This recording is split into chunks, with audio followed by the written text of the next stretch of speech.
சமீபத்தில் அந்த அரசியல் மோதலோட வெளிப்பாடு தான் மம்தா பானர்ஜி அவங்களாவே முன் வந்து இந்தியா கூட்டணியை நான் வழிநடத்தி கொண்டு போறேன் அப்படின்ற ஒரு கருத்து சொன்னாங்க.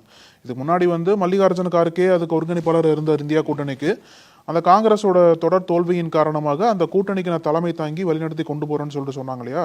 இதுக்கு சரத்பவார், லாலு பிரசாத் யாதவ் எல்லாமே மம்தா பானர்ஜிக்கு ஆதரவு தெரிவிச்சாங்க. இது ஒரு பக்கம் இருந்தாலும் இப்போ மம்தா பானர்ஜியை நோக்கி ஒரு மிகப்பெரிய கேள்வி எழுந்திருக்கு.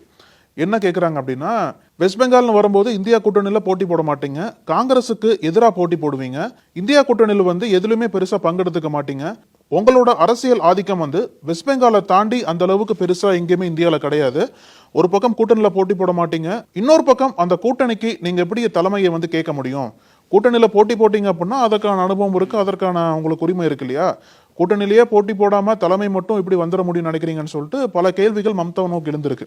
இந்த சமயத்துல தான் பல காங்கிரஸ் நிர்வாகிகள் ஒரு தீர்மானத்தை போட்டு காங்கிரஸ் தலைமைக்கு அனுப்பிச்சிருக்காங்க. குறிப்பா சொல்லணும் அப்படின்னா பீகார் காங்கிரஸ் நிர்வாகிகளை சொல்லலாம். இப்ப அடுத்த ஆண்டு வந்து தொடக்கத்தில் டெல்லி தேர்தல் நடக்க போது, அடுத்த ஆண்டு இறுதியில பீகார் தேர்தல் நடக்க போகுது இல்லையா. டெல்லியில அரவிந்த் கெஜ்ரிவால் திட்டவட்டமா சொல்லிட்டார், இந்த வாட்டி வந்து காங்கிரஸோட கூட்டணி கிடையாது. அதாவது நாடாளுமன்ற தேர்தலை கூட்டணி போட்டு தான் சந்திச்சாங்க, சட்டமன்ற தேர்தல் வரும்போது தான் அரவிந்த் கெஜ்ரிவால் வந்து காங்கிரஸோட கூட்டணி கிடையாது, தனித்து தான் போட்டி போடணும்னு சொல்லிட்டு அறிவிச்சிட்டார் நேற்றுக்கு.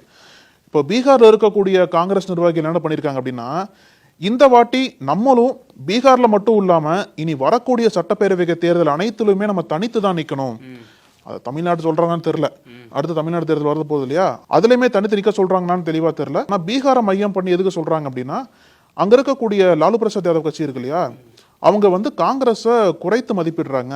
இப்போ ஹரியானா தோல்வி, மகாராஷ்டிரா தோல்விக்கு அப்புறம் காங்கிரஸோட பேரம் பேச பாக்குறாங்க, காங்கிரஸுக்கு குறைவான சீட்டுகளை கொடுக்க முடிவு பண்ணியிருக்காங்க. இதோட வெளிப்பாடு தான் மம்தா பானர்ஜியை லாலு பிரசாத் யாதவ் ஆதரிக்கிறது. இதுக்கு நம்ம இடம் கொடுக்க கூடாது, நம்ம தனித்து நின்று போட்டி போட்டு நம்மளோட பலத்தை நிரூபிச்சா மட்டும்தான் நம்மள்ட்ட இருக்கிற தலைவர்களும் தக்க வைக்க முடியும்.